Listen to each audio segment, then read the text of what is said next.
किसी समुदाय विशेष के खिलाफ कोई बात नहीं कही। वो सबको एकजुटता के साथ लेकर चलना चाहते हैं। तो ये सब चीजें जब छन कर आ रही हैं मीडिया में, तो ये तब इस तरह की बात हो नहीं, देखिए अभी ऐसा है कि वैदिक जी ने सबकी तारीफ करी हो, और मैं समझता हूं कि कोई भी अगर भारतीय है तो जाएगा तो किसी के खिलाफ बोलेगा नहीं देश के। ये तो मैं समझता हूं हर जर्नलिस्ट को फॉलो करते हैं, और आप जर्नलिस्ट हैं, आप लोग जानते हैं। इतनी तो बड़कपन उनमें है, और मैं इसको ग्रांट करता हूं हर जर्नलिस्ट को। लेकिन जो स्टेटमेंट नरेंद्र मोदी जी के बारे में दिया है कि भाई उन्होंने कहा कि वो आएगा क्योंकि वो बड़ा पॉइंटेड इशू है, और उस इशू को उसने कहा है। मैं तो उसको ये कहता हूं कि वो जानबूझ के ये सब चीजें कर रहा है। अभी ये भी कह रहा है कि पार्लियामेंट में कितने लोग संकीर्ण विचार के हैं, तो कहने दो उसको हम क्यों मान लें कि वो सही कर रहा है। जी शक्ति जी, ऐसे में एक बड़ा सवाल, एक पत्रकार की हैसियत से, बहुत वरिष्ठ पत्रकार हैं वेद प्रताप वैद्य, कई उन्होंने साहित्य लिखे हैं, कई किताबें उनकी पब्लिश हुई हैं, और अब बहुत लोग जो हैं उन्हें अपना आदर्श मानते हैं। लेकिन अगर वो एक पत्रकार की हैसियत से एक आतंकी से मिलने गए, उन्होंने सरकार को भी नहीं बताया, ऐसा उनका कहना है, और एक पत्रकार की हैसियत से उन्होंने मुलाकात की, भेंट की, चाहे मोदी को लेकर बात हुई हो या को भी लेकर बात हुई हो, देश हित की अगर वो बात कर रहे हैं, लेकिन अगर वो ये इंटरव्यू खुद से पब्लिश कराते या खुद निकलकर सामने आता, तब क्या ये इतना बड़ा विवाद होता? कहीं ये नहीं लग रहा कि ये इंटरव्यू जो है बाद में उधर से खुलासा हुआ, इसलिए इतना बड़ा एक मुद्दा हो गया चर्चा का? देखिए, पत्रकार होने के नाते कोई भी पत्रकार पहले अपने देश की हित की बात करता है, उसकी गरिमा को बनाए रखना चाहता है, और जानता है कि उसको क्या करना है, क्या नहीं करना है। लेकिन बातचीत का मुद्दा क्या है? बातचीत का मुद्दा अगर नरेंद्र मोदी है तो ये इनको किसने इंटाइटल किया? जी, किसने कहा कि आप नरेंद्र मोदी पे जाके हाफिज सईद से बात कीजिए? सरकार ने किया? नहीं किया। अगर सरकार ने नहीं किया तो इनको किसने किया? तो कहीं ना कहीं अब फिर उस पर बात आएगी, तो ये होगा कि जो एफिलिएशन है, एफिलिएशन इनका जो है वो भाजपा की तरफ है। तो भाजपा की तरफ है तो इन्होंने अपने आप को अपनी पीठ थपथपाने के लिए ऐसा किया। अगर किया तो गलत किया। अच्छा, दूसरी चीज, अगर हाफिज सईद से बात हुई तो आपने पाकिस्तान के ऊपर क्या प्रश्न किए? जी, पाकिस्तान के अंदर जो गृह युद्ध की जैसी स्थिति बनी हुई है, या आतंकवादियों के हमले बढ़ रहे हैं, आम व्यक्तियों की जान जा रही है, जो सीमा के इलाके हैं, जो आपको उन इलाकों में डेली आए दिन घटनाएं हो रही हैं, उसमें वहां के जो सेना और वहां के जो संगठन हैं, जो उग्रवादी संगठनों के बीच में जो घटनाएं हो रही हैं, उसमें हाफिज सईद की संगठन की क्या भूमिका है, या उस तरह। तो आप जब इंटरव्यू लेते हैं तो आप सिर्फ एक पहलू पर बात तो नहीं करते हैं जी, आप तमाम पहलुओं पर बात करते हैं, और जो महत्वपूर्ण तमाम पहलू, और किसी भी इंटरव्यू में कम से कम 2, 3, 4 तमाम महत्वपूर्ण पहलू होते हैं जी। तो उन पहलुओं के बारे में भी तो वैदिक जी बताएं जी। उन पहलुओं के बारे में मैं आपको एक और एग्जाम्पल देना चाहूंगा जी। यहाँ पर नोएडा में कुछ पाकिस्तानी ऑफिसर्स आए थे यहाँ, और नोएडा से भी कुछ लोग गए थे। सब आर्मी ऑफिसर्स, नेवल ऑफिसर्स थे और एयरफोर्स ऑफिसर्स थे। एक इंस्टीट्यूशन है India Pakistan retired officers association, जो पीस के लिए कुछ करना चाहते हैं। और वहां पर जब वो लोग गए थे तो उन लोगों ने तमाम बातें की, और इसमें हमारे कई मित्र गए थे, वो भी बता रहे थे। और उन बातों में देश के बारे में, देश के लीडरशिप के बारे में दोनों तरफ से बातें हुई। और मैं पक्का जानता हूं कि ये जो ऑर्गेनाइजेशन है, उसको कोई भी सपोर्ट गवर्नमेंट का ना था, कोई डायरेक्शन नहीं था। और उस वक्त कुछ दिन तक भाजपा की सरकार थी और कुछ दिन तक कांग्रेस की थी जी। दोनों के टाइम में गए थे। तो मैं ऐसा नहीं समझता हूं कि इस बात से यह कंक्लूड कर लिया जाए कि अगर किसी लीडरशिप के बारे में बात हुई है तो शायद स्पॉन्सर्ड है, क्योंकि इसका मैं चश्मदीद गवाह हूं जी। मैं इसका चश्मदीद गवाह हूं। मेरा ये कहना है कि सब बहुत सारे, जैसे डेमोक्रेसी की हालत वहां बहुत खराब है, डेमोक्रेसी वहां पे, तो वही तो आप उन सब विषयों में भी तो बात करेंगे, किस तरह चर्चा को आगे बढ़ाएंगे, अगले पड़ाव पर ले जाएंगे। बहुत सारे ऐसे सवाल हैं जिनके जवाब तलाशते हैं, लेकिन अपने दर्शकों को एक बार फिर से दिखा देते हैं, एक बार फिर से बता देते हैं, आखिर हाफिज सईद है कौन? पत्रकार वेद प्रताप वैदिक से मुलाकात के बाद प्रतिबंधित संगठन जमात-उद-दावा प्रमुख हाफिज सईद एक बार फिर से चर्चा में है। वैदिक से मुलाकात के दौरान उसने भारत आकर अपना पक्ष रखने की बात की है। भारत को अपना दुश्मन मानने वाला सईद आखिर भारत आकर क्या साबित करना चाहता है, ये सोचने वाली बात है।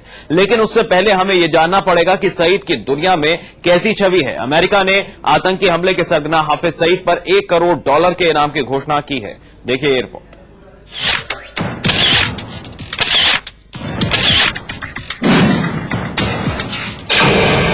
जमात-उद-दावा प्रमुख हाफिज सईद भारत के सबसे ज्यादा वांटेड अपराधियों की लिस्ट में शुमार है।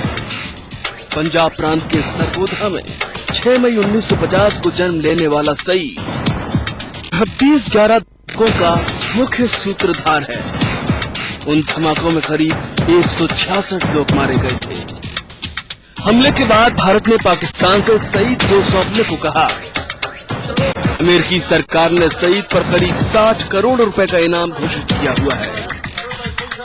अमेरिका जमात-उद-दावा को विदेशी आतंकी संगठन की सूची में शामिल कर चुका है।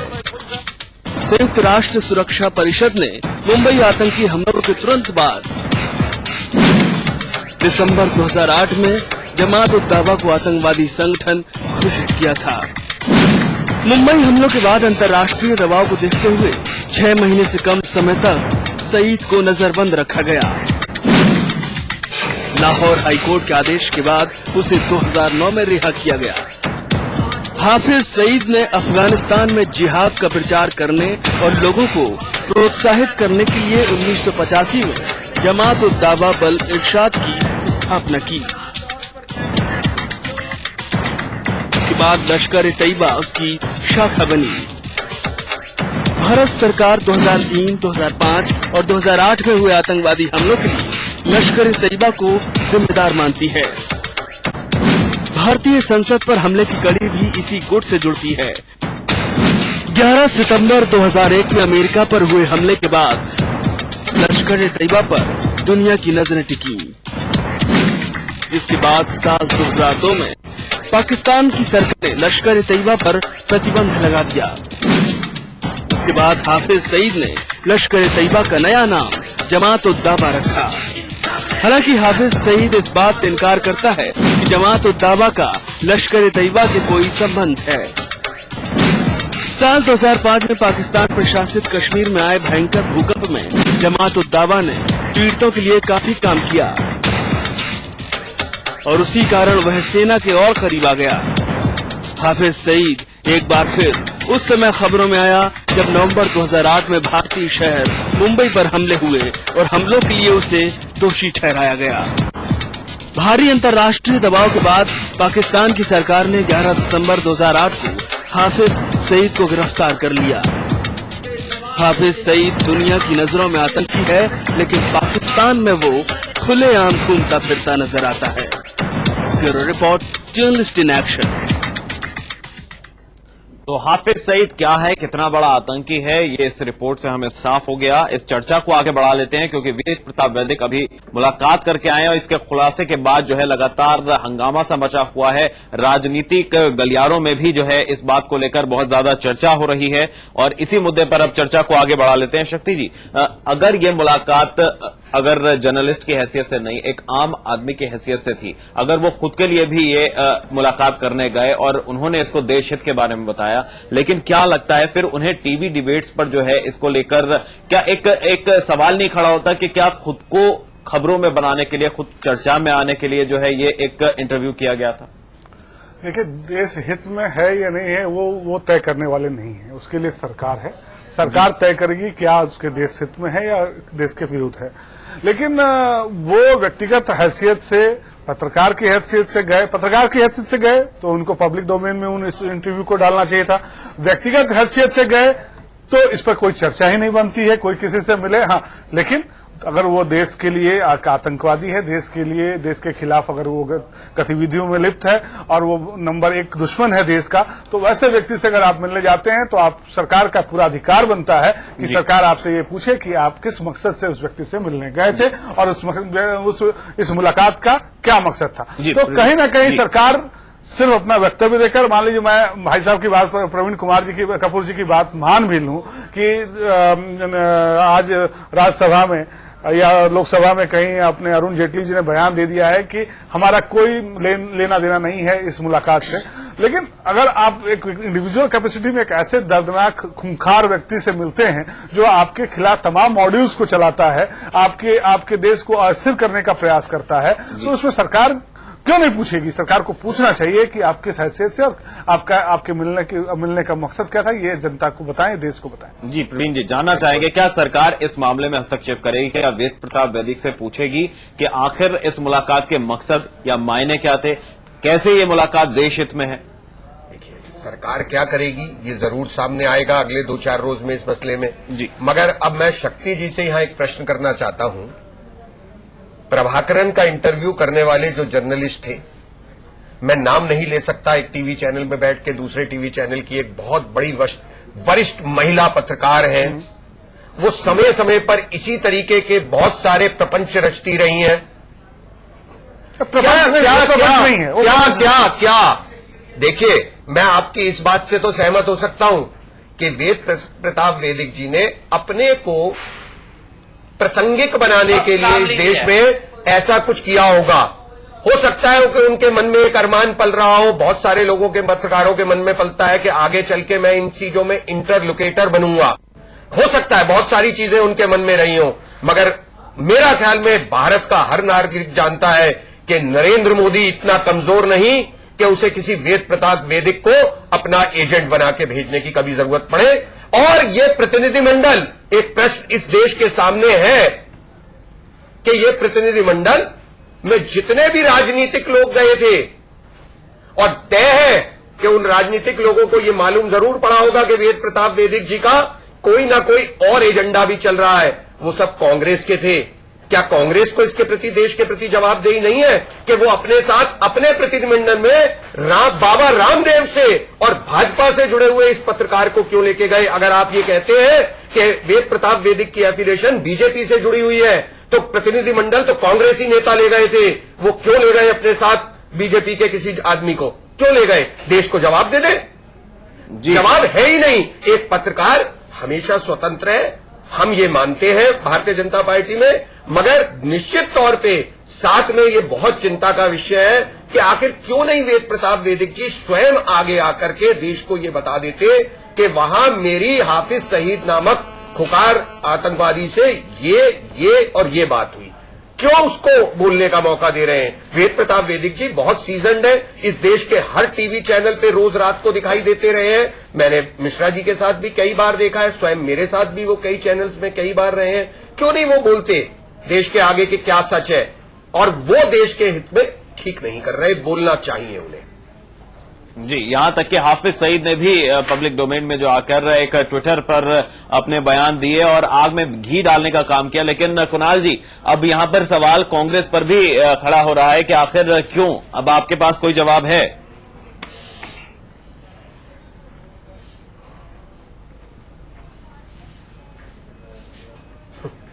शायद तौर पे मेरे पास जवाब है कि को टैक्स इस आदमी का होना चाहिए।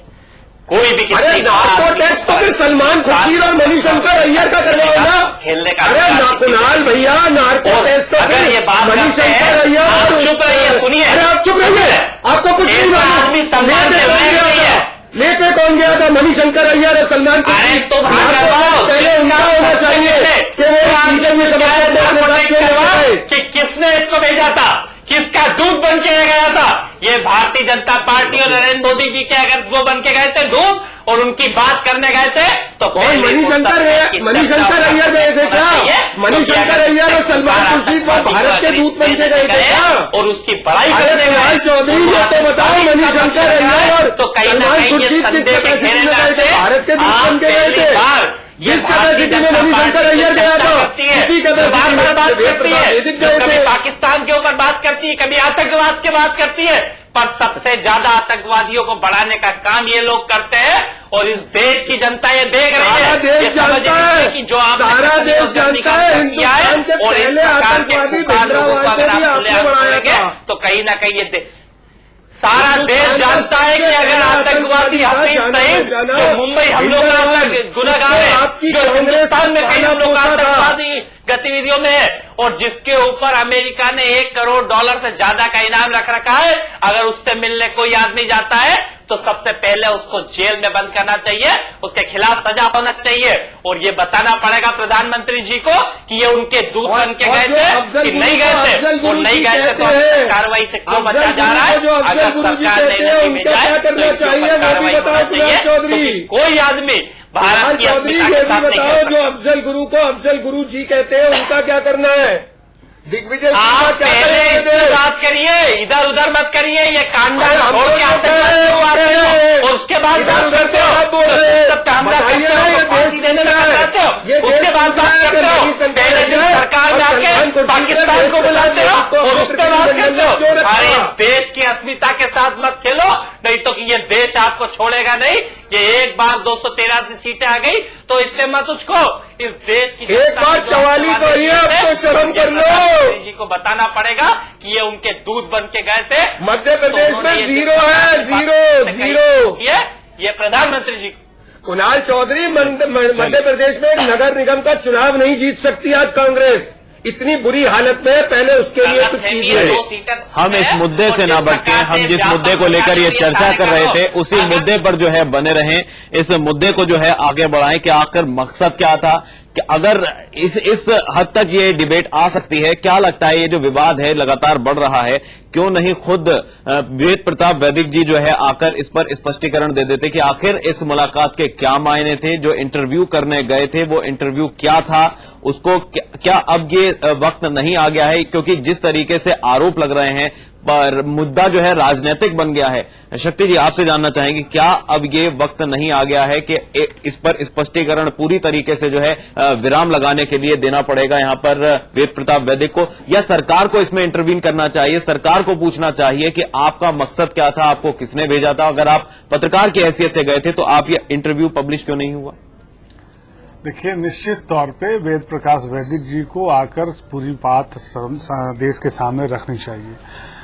ठीक है, नहीं रखेंगे कंफ्यूजन बढ़ेगा तो उसका फायदा फिर पाकिस्तान में बैठे संगठनों को होगा, तो वो कहीं से देश हित नहीं होगा।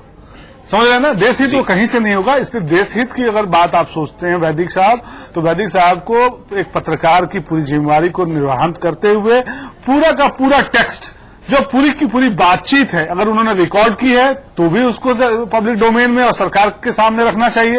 अगर नहीं रिकॉर्ड किया है तो वो क्या बातचीत थी, उस बातचीत के क्या सारगर्भित जो अंश हैं वो जनता को दें, देश के सामने रखें, सरकार के सामने रखें। अगर वो ऐसा नहीं करते हैं तो उनके ऊपर जो प्रश्न चिन्ह खड़े हो रहे हैं वो खड़े होंगे और सरकार को उस पर गंभीरता से एक्शन लेने की सरकार को गंभीरता से एक्शन लेना होगा। बहुत कम समय बचा है, मिश्रा जी कुछ अपनी बात रखना चाह रहे हैं। जी मिश्रा जी। मैं 2 बातें कहना चाहता हूं। पहली बात तो यह है कि अगर हम लोग उम्मीद कर रहे हैं कि वेद प्रकाश वैदिक एक स्टेटमेंट दे देंगे और उससे डिबेट खत्म हो जाएगा, तो यह क्यों नहीं सोच रहे हैं कि जो उन्होंने क्लैरिफिकेशन दिया उस पर क्यों नहीं विश्वास कर रहे हैं। मैं समझता हूं कि ये राजनीतिक टूल पकड़ रहा है। उन्होंने जो साफ साफ बातें कही हैं और आप ये चाहते हैं कि वो पूरा स्टेटमेंट दे देंगे तो हम उस पर विश्वास कर लेंगे और ये मामला खत्म हो जाएगा। ऐसा कैसे होगा, क्योंकि जो स्टेटमेंट दिया है उस पर भी हम विश्वास नहीं कर रहे हैं। चलिए, तो इस मामला ये जो बात जो निकली है दूर तलक चली भी गई है और मुद्दा बन गया है, मुद्दा गर्मा भी गया है,